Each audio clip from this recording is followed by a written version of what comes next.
बात यह है कि सनातन धर्मगुरु सनातन बोर्ड की मांग कर रहे हैं, लेकिन आज तक नहीं बता रहे हैं कि वो सनातन बोर्ड होगा कैसा।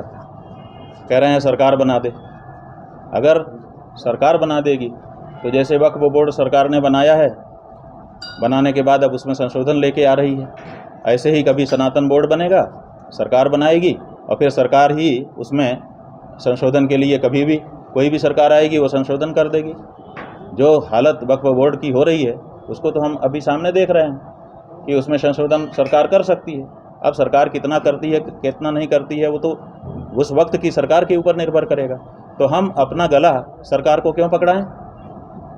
सनातन बोर्ड सरकार नहीं बना सकती है, सरकार धर्मनिरपेक्ष है। सनातन बोर्ड सनातनी धर्माचार्य बना सकते हैं। सनातनी धर्माचार्यों के हाथ क्यों बंधे हुए हैं? क्यों स्वयं बैठक करके क्यों नहीं बोर्ड बना देते हैं? और क्यों नहीं अपने सभी धर्म संस्थान जो सरकार के हाथों में भी चले गए हैं उनको मांग करते हैं कि वापस दो, हमारा बोर्ड बन गया है, हम खुद संचालित करने में सक्षम हैं। ये सनातन के धर्माचार्यों के मुख से क्यों नहीं निकल रहा है? सनातन के धर्म के धर्माचार्य, एक तरफ तो हमारे जाने कितने मंदिरों को सरकार ने अधिग्रहण कर रखा है और बाकी जो बचे हैं उनको भी सनातन बोर्ड के नाम पर सरकार के हाथ में देने की जो कवायद कर रहे हैं, ये सनातन धर्म के विरुद्ध है। हिंदू ग्राम बनाया जा रहा है, यही बात मुस्लिम कह रहे हैं कि वो हमारे धर्म में क्यों इंटरफेयर कर रहे हैं। हाँ तो ठीक है ना, वो गलत क्या कह रहे हैं? किसी के धर्म में धर्मनिरपेक्ष सरकार क्यों हस्तक्षेप करे? आप बताइए। मुसलमान के धर्म में हस्तक्षेप करे, इस बिना पर हम अपने धर्म में हस्तक्षेप करने देने को तैयार हैं? और अगर इस बिना पर हम अपने धर्म में हस्तक्षेप करने देने को तैयार हो जाएंगे तो उससे हमको क्या लाभ होगा? हमारा क्या लेना देना है? लेकिन हम धर्म के मामले में तो स्वतंत्र रहें। धर्म के मामले में तो धर्म के जो जानने वाले लोग हैं, धर्माचार्य हैं, उनकी चले कि धर्म के मामले में भी या तो सरकार धार्मिक हो जाए। सरकार तो धार्मिक नहीं है ना, वो तो कहती है हम धर्मनिरपेक्ष हैं। तो जब तुम धर्मनिरपेक्ष हो तो धर्म के मामले में क्यों आ रहे हो? मुसलमान तो आज तक बचाए हुए हैं। आज तक एक भी मस्जिद भारत की सरकार अधिकृत नहीं कर पाई है। मंदिर लाखों अधिकृत कर लिए उन्होंने। आखिर धर्मनिरपेक्षता का कोड़ा हम ही को क्यों, हिंदुओं को ही क्यों खाना पड़ता है? जब देश में हिंदू धर्माचार्य चला जाता है, हमारे गुरुजी चले गए, स्वतंत्रता संग्राम के सेनानी भी थे वो, तब तो भारत का तिरंगा नहीं झुका। और जब पोप चला जाता है तो 3 दिन के लिए भारत का तिरंगा झुक जाता है। आखिर क्या योगदान है? किस कारण से भारत का तिरंगा आज झुक गया है? हिंदुओं के देश में हम नहीं कह रहे हैं कि उनका सम्मान मत करो, लेकिन हम ये भी तो कह रहे हैं कि हमारे आचार्यों का क्या है? हमारे आचार्यों के बारे में आपकी कोई दृष्टि नहीं है, आपको कोई दुख नहीं होता। एक प्रस्ताव तक सरकार ने नहीं किया और आज पोप के मर जाने पे 3 दिन का प्रस्ताव करके झंडा झुका दिया है। भारत का तिरंगा उनके सम्मान में झुका हुआ रहेगा 3 दिन तक लगातार। धर्मांतरण के बारे में इस देश में जो लोग सरकार में बैठे हुए हैं रोज हल्ला मचाते हैं, धर्मांतरण हो रहा है, धर्मांतरण हो रहा है, धर्मांतरण रोको, धर्मांतरण रोको। और उस धर्मांतरण के पीछे जो शक्ति है उसके सम्मान में भारत का तिरंगा 3 दिन के लिए झुका दिया जाता है और हिंदू धर्माचार्यों के बारे में कोई बात नहीं होती है। आखिर हम हिंदुओं को ये विडंबना क्यों सहनी पड़ती है? आखिर हम हिंदुओं की क्यों इस देश में प्रतिष्ठा नहीं होती है? बाकी सबकी होगी, मुसलमान की प्रतिष्ठा होगी। जब मुसलमान धर्मगुरु के पास हमारे देश का प्रधानमंत्री जाएगा, मुसलमान धर्मगुरु ऊपर बैठा रहेगा, प्रधानमंत्री नीचे बैठेगा। लेकिन जब हिंदू धर्मगुरु दिखेंगे तो बराबर पे बैठेंगे हमारे देश के नेता। ये क्यों होता है? आखिर हम हिंदुओं को क्यों बार बार अपमानित किया जाता है हमारे ही देश में? ये सवाल है। अपना काम कर रही है। हम लोग 3 लक्ष्य लेकर के इस समय चल रहे हैं। एक 33 कोटि गौ मतदाता तैयार करना है, क्योंकि आपको पता हो ना पता हो तो हम बताएंगे कि कुंभ में हमने सभी राजनीतिक दलों से सार्वजनिक रूप से पूछ लिया था कि आप बताइए 78 साल से आप गोल गोल हमको घुमा रहे हैं पूरे देश की जनता को। जब वक्तव्य देते हैं कहते हैं हम गाय के भक्त हैं, जरूर गौ हत्या बंद होनी चाहिए, और जब सत्ता में आते हैं तो गौ हत्या को बढ़ावा दे देते हैं। तो आपके 2 चरित्र हम 78 साल से देखते चले आ रहे हैं सभी पार्टियों के। आप लोग साफ साफ बताइए कि आप गाय के पक्ष में हैं कि विपक्ष में हैं, ताकि साफ हो जाए, उसी अनुसार हम व्यवहार करना शुरू करें। 33 दिन का समय दिया, 33 दिन तक रिमाइंडर भेजते भेजते प्रतीक्षा की, 33वें दिन 17 मार्च को हम दिल्ली में जा करके रामलीला मैदान में बैठ करके पूरे दिन और प्रतीक्षा अंतिम दिन करने वाले थे, अंतिम प्रतीक्षा। तो उसके लिए हमको रामलीला मैदान में अनुमति भी मिल गई थी, तैयारियां भी हो गई थी। उसको 2 दिन पहले कैंसिल कर दिया गया, कहा गया कि लॉ एंड ऑर्डर बिगड़ने की संभावना है। फिर हमने दूसरा कार्यक्रम बनाया कि चलो इन्होंने अगर अनुमति हमारी रद्द कर दी, नहीं कार्यक्रम होने देना चाहते हैं तो कोई बात नहीं, हम सड़क पे चलते हुए बात कर लेते हैं। तो सड़क पे चलते हुए हम दिल्ली में तो सब राजनीतिक पार्टियों के जो स्थापित राजनीतिक पार्टियां हैं सबके कार्यालय हैं। तो हमने कहा हम खुद सब राजनीतिक पार्टियों के कार्यालय में जा करके उनके दरवाजे पे खड़े होकर उनसे पूछ लेंगे कि बोल क्या है तेरे मन में, गाय के पक्ष में है कि विपक्ष में है। तो हमको जाने नहीं दिया। आप लोगों ने देखा होगा जब हम निकले वहाँ जाने के लिए तो हमको रास्ते में चारों तरफ से खाली ट्रक ला करके खड़े कर दिए गए और ट्रक के ड्राइवर गायब हो गए। 3 घंटे हमको खड़े रखा इन लोगों ने गाड़ी के अंदर सड़क पर। और उसके बाद फिर 3 घंटे के बाद जब प्रेस मीडिया हमारे पास वहीं सड़क पर ही आने लगी, बात आगे बढ़ाने लगी, तब फिर जो भी विचार किया हो, फिर इनके अधिकारी आए, उन्होंने कहा कि हम आपको ले चल रहे हैं, कहाँ जाना है बताइए। हमने कहा हम इन्हीं रूट से इस सब पार्टियों के दरवाजे जाएंगे। हम गए। देश में पहली बार देश के सनातन धर्मियों की ओर से उनके शंकराचार्य ने जाकर के हर राजनीतिक पार्टी के दरवाजे पर टकोरा मारा और वहाँ पे पूछा, बोलो भाई गाय के पक्ष में हो कि विपक्ष में, साफ साफ बोलो, क्योंकि हमको ये गोल गोल नहीं चलेगा। गोल गोल बहुत दिन से कह पाए और हम ये कह दे रहे हैं, या तो साफ साफ जवाब दो। अगर तुम कहोगे कि हम गाय के पक्ष में नहीं हैं, विपक्ष में हैं, हम गौ हत्या जारी रखना चाहते हैं, तो हम तुम्हारा साथ तो नहीं देंगे, लेकिन तुम्हारी इज्जत हम तब भी करेंगे, क्योंकि तुम कम से कम सच तो बोल रहे हो। लेकिन तुम अगर चुप रहोगे तो हम समझ लेंगे कि जैसे 78 साल तुम करते चले आए वैसे ही चालाकी अभी भी करने वाले हो, इसलिए तुमको हम गाय के विपक्ष में मानेंगे। तो ये बात कह करके हम गए, हर राजनीतिक पार्टी, कांग्रेस पार्टी के सामने गए, आम आदमी पार्टी के कार्यालय में गए, समाजवादी पार्टी कार्यालय में गए, कम्युनिस्टों के यहाँ कहाँ नहीं गए, हम सब के दरवाजे पे जा चुके और जा करके उनकी आंखों में आंख डाल करके पूछ चुके। भारतीय जनता पार्टी के कार्यालय पर भी हम जा रहे थे, लेकिन उन्होंने 100 मीटर दूर ही बैरिकेडिंग करके और पुलिस बल लगा करके हमको रोक दिया। हमने वहीं से उनको पूछा कि हम यहीं से पूछ रहे हैं, 100 मीटर ही तो दूर है तुम्हारा कार्यालय, और कार्यालय के जो लोग थे वो तो निकल के आ ही गए थे हमारे सामने। तो हमने सबसे पूछ लिया बंधुओं, देश की गौभक्त जनता की ओर से, किसी भी पार्टी ने गाय के पक्ष में एक शब्द बोलना उचित नहीं समझा है। और इसीलिए हमने ये बता दिया कि हे हिंदुओं, कोई भी पार्टी तुम्हारी गाय के पक्ष में नहीं है, मतलब तुम्हारे पक्ष में नहीं है। और अब इस बात को स्पष्टता के साथ जान लो, और इसीलिए किसी नेता से अब अपेक्षा मत करो कि वो तुम्हारी गाय, गंगा, गुरु और गरिमा की रक्षा करेगा। अब तुम खुद आगे आओ, तुम खुद गौ मतदाता बनो और गाय के लिए वोट करना शुरू करो। तो हमारे गौ संसद तैयार हो गई है, गाय के लिए लोग काम करना शुरू कर चुके हैं। और हम लोगों ने 3 कार्यक्रम बनाया है। एक तो कम से कम 33 कोटि गौ मतदाता तैयार कर रहे हैं जो शपथ पूर्वक गाय के लिए ही जो खड़ा होगा उसी को वोट देंगे, पार्टियों को छोड़ रहे हैं। और दूसरे 3 लाख रामाधाम बनाने का हम लोगों ने निर्णय लिया है पूरे देश में, ताकि सारी जितनी शुद्ध देशी नस्ल की रामा गौएँ हैं उनकी हम सेवा कर सकें वहाँ पर।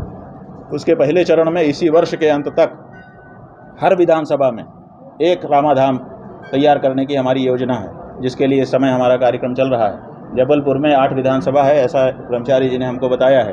और उन 8 विधानसभाओं में भी अगले 2 हफ्ते के अंदर हम यहाँ पर DNA टेस्टिंग शुरू करेंगे। शुद्ध देशी नस्ल की गौ जो है उसको पहचानना, और पहचानने के बाद उसके लिए रामाधाम बना करके उनकी सेवा भी शुरू करेंगे। हर विधानसभा में 1 रामाधाम तो कम से कम मॉडल के रूप में तैयार होना शुरू हो जाएगा। चातुर्मास से बीतते बीतते हमारे रामाधाम तैयार हो जाएंगे। आप लोग हमको फॉलोअप करिएगा, पूछिएगा कि आपने ये कहा था, ये देखिए आपका वीडियो है, वो अब क्या किया आपने, तो हम उसको बताएंगे आपको। तो 4123 विधानसभा पूरे देश में है, तो इसी वर्ष के अंत तक 4123 विधानसभाओं में 4123 रामाधाम खड़ा करना है हमको। तो ये 2 काम हो गया। और तीसरे हम लोग ये चाहते हैं कि जो 3600 से ज़्यादा जिनको लाइसेंस मिला हुआ है सरकार की ओर से कि आप गाय काट सकते हो, उनको नोटिस भेज रहे हैं कि आप जो है, भले आपको लाइसेंस मिल गया है लेकिन हमको चोट पहुंचती है, जनता को चोट पहुंचती है, आप बंद करिए, अन्यथा हम मानेंगे कि आप हमको चोट पहुंचाने के लिए काम कर रहे हैं, व्यापार करने के लिए नहीं। तो अगर वो मान जाते हैं, आशा यही है कि उसमें से बहुत से तो मान ही जाएंगे, लेकिन जो ऐसे होंगे जो हमको चिढ़ाने के लिए और हमको दुख पहुँचाने के लिए ही कर रहे होंगे, वो नहीं मानेंगे। तो हमने उसके लिए भी कहा है कि हम गौ रक्षा सेना खड़ी कर रहे हैं, और वो गौ रक्षा सेना बार बार 3 बार 4 बार 5 बार 6 बार नोटिस देने के बाद, वातावरण से तुमको बताने के बाद अगर वो नहीं मानेंगे तो हम उनके ऊपर धावा बोलेंगे। क्यों?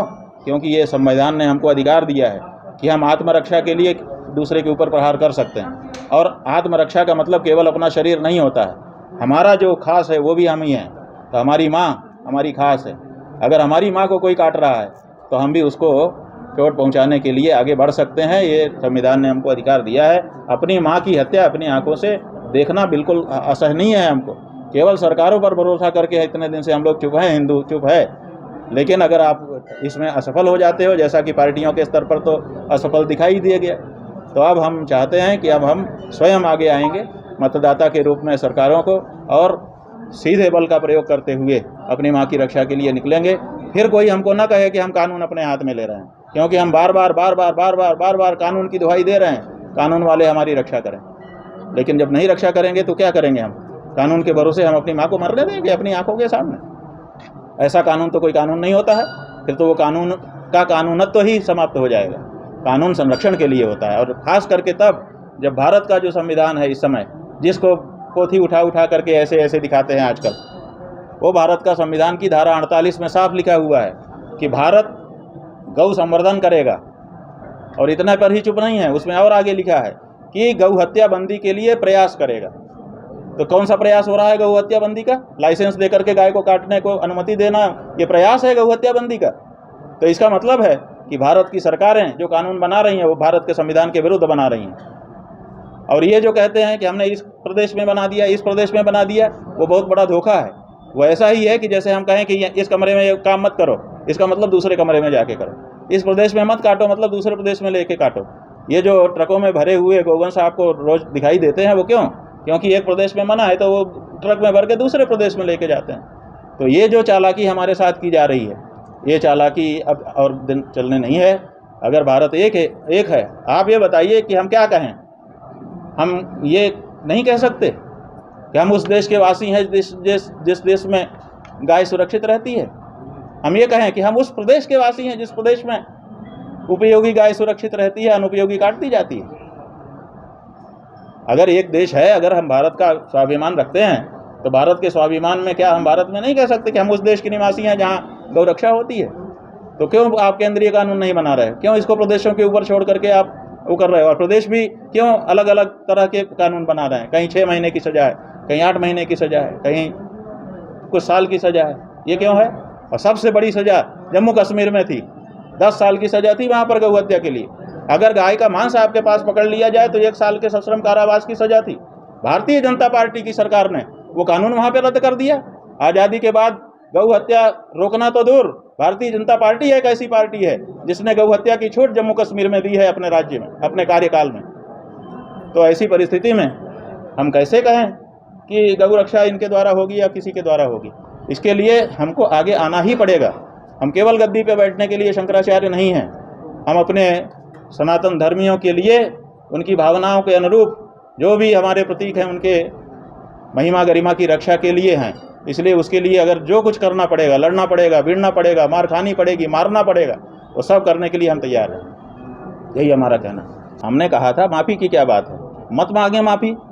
लेकिन उन्होंने जो संसद में खड़े होकर के कहा कि तुम्हारी किताब में ये लिखा हुआ है, बलात्कार का संरक्षण का संदर्भ चल रहा था, बलात्कार के संरक्षण का संदर्भ लेकर के राहुल गांधी ने जब संसद में खड़े होकर कहा कि ये तुम्हारी किताब में लिखा है, माने वो जो सत्ता पक्ष के लोग हैं उनकी ओर उंगली दिखा करके कह रहे थे। और फिर उन्होंने कहा मनुस्मृति में लिखा है। तो हम उनको क्यों कहें कि माफ़ी मांगो? आप बिल्कुल माफ़ी मत मांगो, लेकिन सिद्ध करो मनुस्मृति में कहाँ लिखा है कि बलात्कारी का संरक्षण होना चाहिए। और अगर नहीं लिखा है तो तुम कैसे कह सकते हो एक ऐसे धर्म ग्रंथ के बारे में जिसमें करोड़ों लोगों की आस्था है, जिसमें पूरा विश्व कहता है कि ये विश्व का पहला संविधान है जो लिखित रूप से आया, उस ग्रंथ के बारे में आप इस तरह की बयानी कैसे कर सकते हो? तो हम लोगों ने उनसे जवाब मांगा और कहा कि अगर आप या तो जवाब दीजिए और नहीं तो फिर आपको क्यों ना हिंदू धर्म से बहिष्कृत कर दिया जाए। हमने रिमाइंडर भेजा है, रिमाइंडर का रिमाइंडर भेज दिया है, 3 बार 4 बार अवसर दिया जाता है। तो हम आप चुप नहीं हैं, हमने बीच में 3 रिमाइंडर उनको भेज दिए हैं। अब 3 रिमाइंडर के बाद अगर उनका जवाब नहीं आता है तो स्वाभाविक है हमको कार्रवाई करनी पड़ेगी हिंदू धर्म की ओर से। हिंदू धर्म को ऐसा मत समझिए कि आप संसद में खड़े होकर के कह दीजिए कि गलत बयानी कर दीजिए हमारे धर्म ग्रंथों के बारे में। ये किसी को हक नहीं है, चाहे वो पक्ष का नेता हो चाहे प्रतिपक्ष का नेता हो, कि वो हमारे धर्म ग्रंथ के बारे में या हमारे किसी भी प्रतीक के बारे में तथ्य विरुद्ध बात कहे और अपमानित करने की कोशिश करे। और राहुल गांधी ने जब ये कहा, उनका वीडियो आप देखिए, हमने कई बार देखा, उनकी आंखें तहश में हैं, एकदम आवेश में हैं, कह रहे हैं तुम्हारी किताब में लिखा है।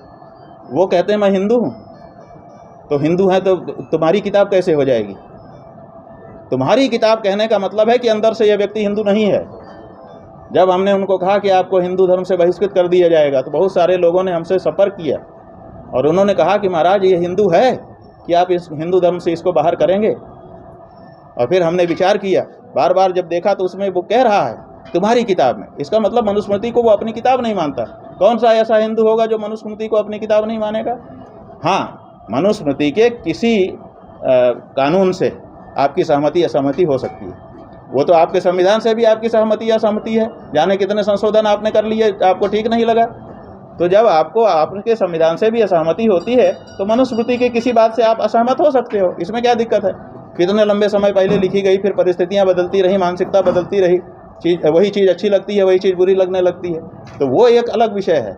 लेकिन मनुस्मृति को आप इस तरह से कह दें कि वो बलात्कार का संरक्षण करने का प्रावधान करती है, ये मनुस्मृति का अपमान है और हम इसको स्वीकार नहीं कर सकते हैं। इसलिए आज नहीं तो कल रिमाइंडर बार बार हमने राहुल गांधी जी को दे दिया है।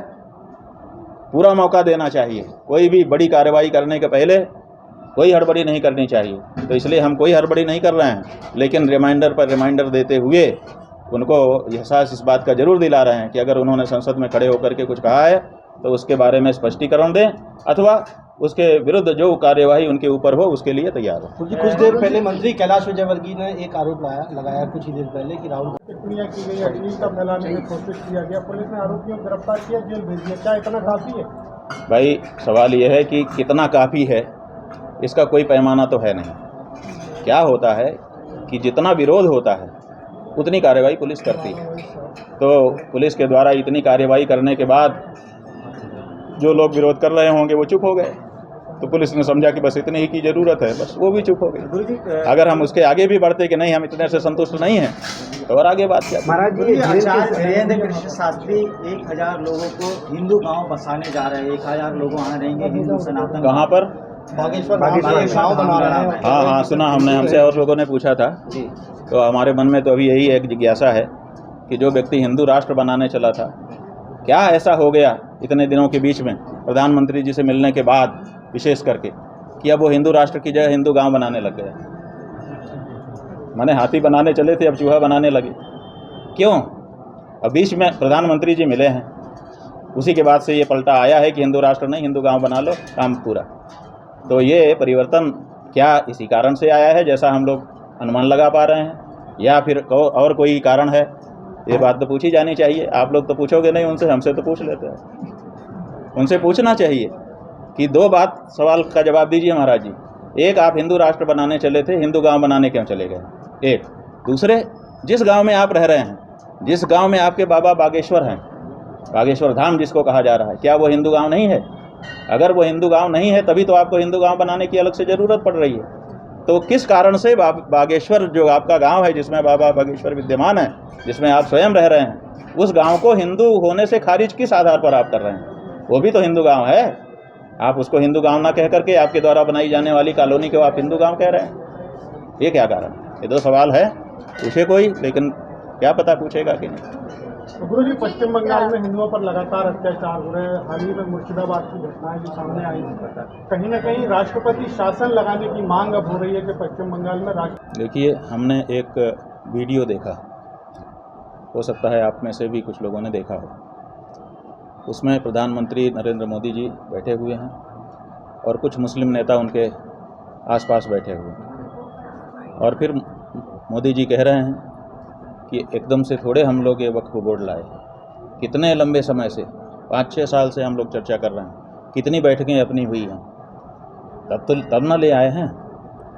तो ये वीडियो देखने के बाद हमको तो बड़ा आश्चर्य लगा इसका मतलब ये है कि ये वक्फ संशोधन बिल जो ले आया गया है, ये मुसलमानों से 5-6 साल तक लगातार बैठकें करने के बाद, मशवरा करने के बाद लाया गया है। तो जब 5-6 साल से मुसलमानों के साथ आप चर्चा करते रहे और उसके बाद एक बिल लेकर के आप आ रहे हो, तो इसका मतलब है कि उन्हीं के अनुरूप का कोई बिल है। इसमें हमको क्या मिल रहा है? प्रदर्शित ये किया जा रहा है कि ये मुसलमानों के विरुद्ध एक बहुत बड़ा कार्य केंद्र सरकार के द्वारा किया जा रहा है। लेकिन जो दिखाई दे रहा है वो ये दिखाई दे रहा है कि हमारे देश के प्रधानमंत्री जी पिछले 5-6 वर्षों से उनके साथ बैठक कर रहे थे, उन्हीं मुसलमानों के साथ। आप बताइए, जिसके विरुद्ध हम कोई कानून लाना चाहते हैं, उनके साथ कितने लंबे समय तक कई बैठकें करके बात करते हैं और उसके बाद लेकर के कानून आते हैं। इसका मतलब है कि ये अनूरा कुश्ती है। इसका मतलब है कि अंडरस्टैंडिंग अंदर की अलग है, दिखावा अलग है, और इसीलिए ये देश के लिए नहीं बल्कि राजनीति के लिए है, ऐसा हम मानते हैं। सनातन धर्मगुरु सनातन बोर्ड की मांग कर रहे हैं, आपकी समर्थन? भाई सवाल ये है कि कौन क्या खाता है, कौन क्या नहीं खाता है, ये तो उसके साथ बैठ के खाने वाला जानता है, दूसरा कोई जान सकता है? आप बताओ, हम क्या खाते हैं? हमारे साथ बैठ के जब कोई खाएगा तभी तो हमको पता चलेगा। सवाल ये है कि आप कहते हो कि राहुल गांधी बीफ खाता है, सुन करके हमको अच्छा नहीं लगता, राहुल गांधी के बारे में हमारे मन में पराया भाव आ जाता है एक हिंदू होने के नाते। लेकिन जब आपका मंत्री, केंद्रीय मंत्री खड़ा होकर के कहता है, और वो भी कब? जब आप ही का एक मुस्लिम मंत्री खड़ा होकर के कहता है कि जिसको बीफ खाना है वो पाकिस्तान चला जाए, मुख्तार अब्बास नकवी, और इस पर पूरे देश में प्रतिक्रिया होती है कि ऐसा भाजपा का एक मंत्री कह रहा है, हालांकि वो मुस्लिम था। आप उस मंत्री को आप ड्रॉप कर देते हो, उसको फिर दोबारा मंत्री कभी नहीं बनाते हो।